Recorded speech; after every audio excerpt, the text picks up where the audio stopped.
Hello, everyone. My name is Susan Jones. My presentation is over Chapter 9, the Affective Development chapter. So let's go ahead and get started.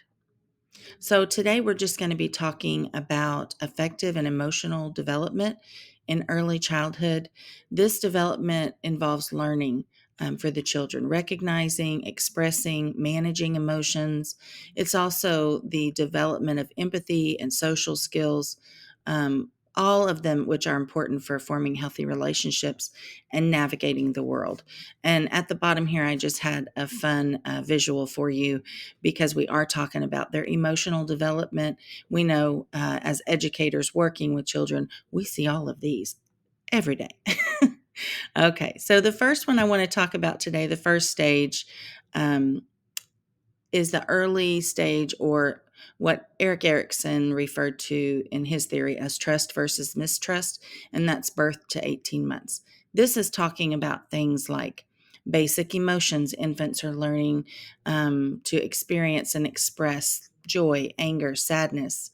They're expressing fear through crying. We're seeing those emotions on their face through their expressions, and then oftentimes with their body language. The second example here is the attachment. When you're talking about a young child, they're forming strong bonds with caregivers or with educators. Their emotional security and development relies on having security with the person that's taking care of them. They're learning to trust those caregivers when they're having positive interactions. They're learning to recognize emotions. They're responding to the emotions of others. Oftentimes, if an infant is crying and the person that's holding them is frustrated, we'll see that reflected in the infant. They become more insecure and they will not settle. So that's a really key point in recognizing those emotions of others. And then the stranger anxiety. When an infant or a toddler is looking at someone, or someone is trying to interact with them that they don't know, they're very insecure and they will cry or shy away from them or hide their face. They'll show distress. And so that's that stranger anxiety. The next phase, the toddlers, 1 through 3 years, is the autonomy versus shame and doubt.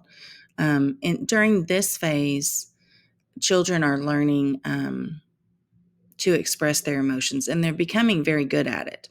Sometimes they'll have tantrums, sometimes they'll have outbursts, anger or tears of frustration, but they're also learning to develop their verbal skills, so they're going to be able to communicate that a little bit better.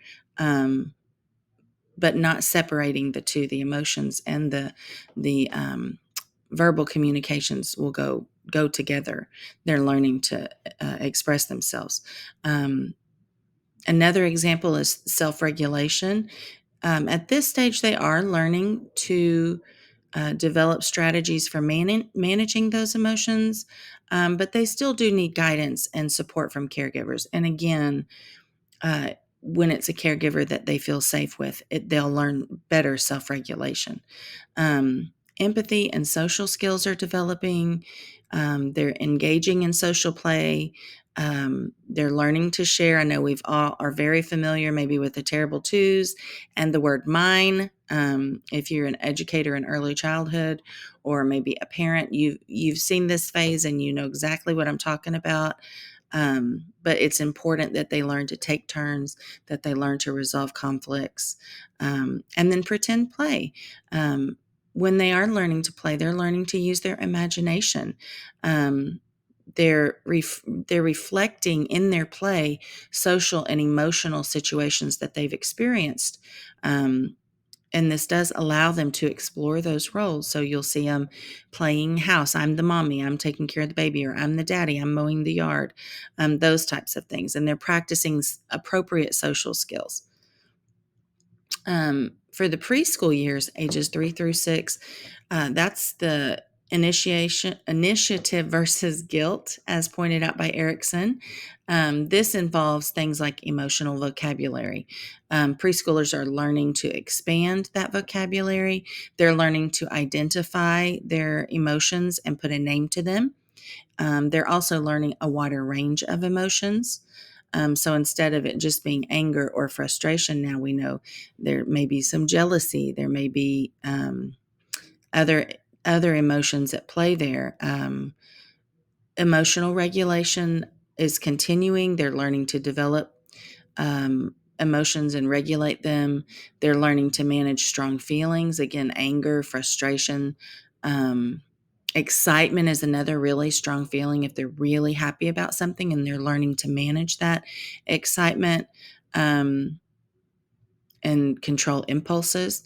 Social skills at this age are more advanced.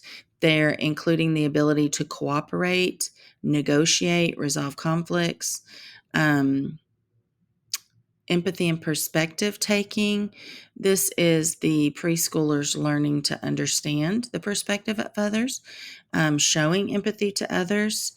If someone's feeling left out, they'll often key in on that and go with, of course, guidance to invite them to play with them or invite them to be part of something. Also, showing empathy if maybe a friend falls down on the playground, they're helping them up. So that empathy and perspective taking is super important. And they're building positive relationships through that. They're also learning independence. They're developing a sense of independence through those interactions that they're having socially with friends or in a classroom. They're learning to complete self-care tasks. They can put their own jacket on. They can zip their own jacket up. They can take care of their belongings. They're understanding what is theirs. And what it means to take care of those. They're learning responsibilities. Some of the classrooms that I've worked in my elementary school, the teacher assigns tasks. And so that task, maybe it's the line leader, maybe it's the door holder, maybe it's the table leader where they're helping friends to clean up after a craft, or they're helping friends to clean up the table after lunch. But giving them those responsibilities, they're learning to independently cooperate socially. This slide is pointing out just that the affective development encompasses emotional and social capabilities, and the emerging in young children through interactions, experiences, and helping them to mature. This because those experiences lead to development of emotions, empathy, and social skills, as we mentioned, and giving them the experiences is so important for them at that age. Again, key aspects of affective development, as we talked about, is the empathy, the self-regulation, social skills, interacting with their peers, emotional expression, the ability to express those emotions in a healthy and appropriate way, and then, of course, the attachment. Socially, they're going to be attached maybe to friends, but also, of course, to caregivers and teachers and educators during their experiences at school and at home. Factors influencing affective development, as we pointed out, were the experiences and social skills in class, with peers, in different environments. They'll be maturing. As their brains develop, they do become capable of experiences and understanding more complex emotions. So throughout those three phases, we'll see that maturing. The cultural norms. We do have so many different cultures in our schools, and so it's really important to kind of bolster their cultural norms and be accepting of that, helping them to understand that those are not negative aspects of their life, but those are really great aspects of their life. And we want to make sure that we're supporting and providing those experiences so that they see that that's a normal, healthy part of their life. And valuing their emotions and social behaviors. Temperament, A child's innate personality traits do influence their temperament. It influences how they experience their emotions and how they experience social interactions. So we just, again, want to provide healthy interactions and opportunities for them in the classroom so that uh, it's improving those interactions. And again, we don't know what their home life is, so we're just providing them um, good opportunities within the classroom. And then family dynamics. This does refer to the way that parents and other families interact with the children, and it has a significant impact on their emotional development, but we are going to provide positive experiences for both the students and the family to be involved in their learning. Um,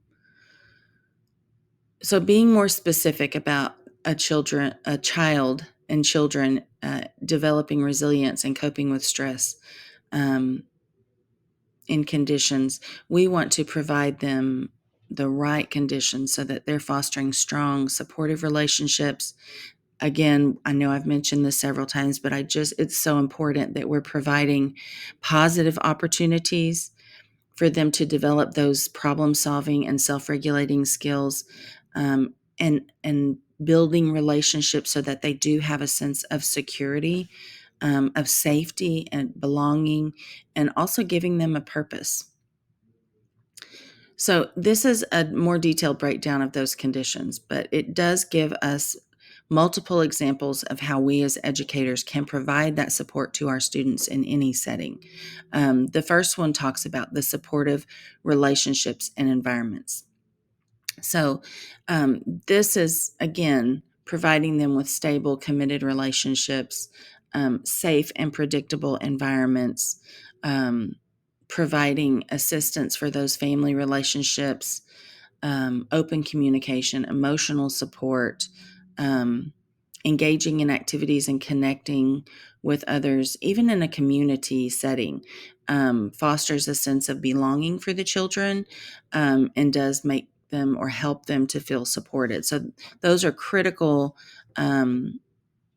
building blocks for establishing their positive social interaction. Um, the next step that we can take as educators is fostering those skills and competencies. So, teaching children to develop problem solving skills, um, equipping them to handle challenges and build resilience. And now, these that I've listed here are just a few. There are so many things that we can do in the classroom to support our students, so many examples. We're interacting with them. For so many hours, 8 hours during the day. And so we have just endless opportunities to support and encourage positive growth. So I have some in here that I've used in my classroom, teaching children self-regulation skills by giving them opportunities to manage their emotions, their thoughts, their behaviors, encouraging play-based learning, um, helping them when they're engaging in play to naturally learn and develop those healthy social emotional skills, um, providing and promoting a positive outlook and helping children focus on solutions rather than a problem, being mindful, providing techniques, or mindfulness techniques, let me say that differently, and stress management strategies, teaching them those in class. This is super important, especially for our children who don't have maybe ideal family structures at home. Providing them those skills to learn to manage the stress can help them in a school setting, but also help them at home. And then finding purpose and meaning in their lives will boost resilience and motivation. So, again, that goes back to what I had mentioned before about providing them opportunities at school or in the classroom to be a positive, to play a positive role. So, again, door holder, table leader, line leader, those types of things can bolster their positivity and their outlook and motivation. Um, And then, thirdly, addressing adversity and trauma. If a child has experienced trauma, um, A trauma-informed approach is essential. It focuses on safety. It focuses on trust. It focuses on building resilience. Um, so we have to ensure that they have access to resources um, to help them with coping or to buffer those negative consequences, mental health services, support programs, those types of things. And a caregiver's resilience and well-being is a huge part of that. So we also want to make sure that we're helping in any way we can by providing those resources. And then if a child is struggling with stress or trauma, we can help them to seek professional help, just providing those um, resources for them. It can be a counselor at school, it can be a therapist outside of school, but providing resources so that the family can get the help that they need. To effectively accommodate differences in children's development needs and abilities, it goes beyond just the curriculum. We need to make sure that the instruction is differentiated, that we're flexible, that we're making adaptations for their learning. So I've given a few examples here for all of the age groups. So trust versus mistrust. We can establish those strong personal relationships with the children by creating predictable routines. And that will help our children to learn that the world is a good place to be. Autonomy versus shame and doubt for the 1 to 3 year olds. We can provide children choices. So, through those choices, we'll encourage their independence. So that could be allowing them to put on their own jacket and zip it up, or hanging up their backpack in the cubby. It could be, getting their lunch out and putting it where the lunches go, taking their folder out, putting the folder. So just providing them those opportunities. And through those, they'll learn that they can make decisions, that they can do things on their own, and it makes them proud. It makes them happy. So that's a great way for them to learn. And then the last phase, the autonomy versus guilt. Plan for physical mastery play. Repeat activities often to provide practice, which leads to mastery. And this is focusing more on the process of learning those steps rather than the final product being perfect, providing them the tools that they need, scissors, glue, whatever it is, and providing them the opportunity so that they can see, they can learn, that they can do things that they couldn't do before and be successful. Implementing a developmentally appropriate curriculum is important, but there are a few things. Focusing on creating a supportive and inclusive environment. It does foster emotional intelligence, but it addresses individual needs and cultural backgrounds at the same time. So understanding that affective domain, it is a part of Bloom's taxonomy, but it encompasses all those things which I mentioned: the attitudes, the values, the beliefs, and emotional responses of the children. And we as educators need to understand that those aspects of learning are crucial for our children's overall development. It impacts their ability to learn. It impacts how they interact with others, and it impacts how they are able to manage their emotions or not manage those emotions. So it is really a crucial aspect of their learning. And then the last thing that I'd like to talk about is the key principles of developmentally appropriate practice, which we've probably heard that expression or that acronym of DAP in the affective domain. So these are just a few things that are important. Creating a caring community. That is what we are doing. We are with these children 8 hours a day, every day. So we have the opportunity, and it is a gift to have that time with children, to develop those relationships and create that community between the children, between the teachers, with their families, and to create a supportive, caring community. Establishing that sense of belonging and that feeling of safety, supporting social emotional development, integrating activities and experiences that promote self-awareness, developing um, empathy, developing social skills, um, and providing that in a secure setting will help our children succeed and be happy, healthy members of society. Um, Another critical part is recognizing individual differences. Um, I love to acknowledge in our students um, their differences, whether it's their culture, their background, the color of their hair. I work with the little children, EC through kindergarten, and it's so fun because they're so quick to point out their differences, but in a positive way. And we have the opportunity to do the same and develop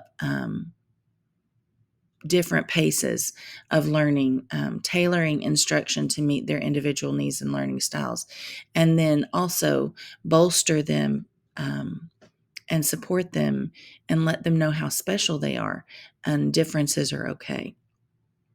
Promoting culturally responsive teaching, again, acknowledging and valuing students' diverse backgrounds, incorporating relevant materials and perspectives, including their background or maybe their culture, and helping them to feel a sense of belonging. And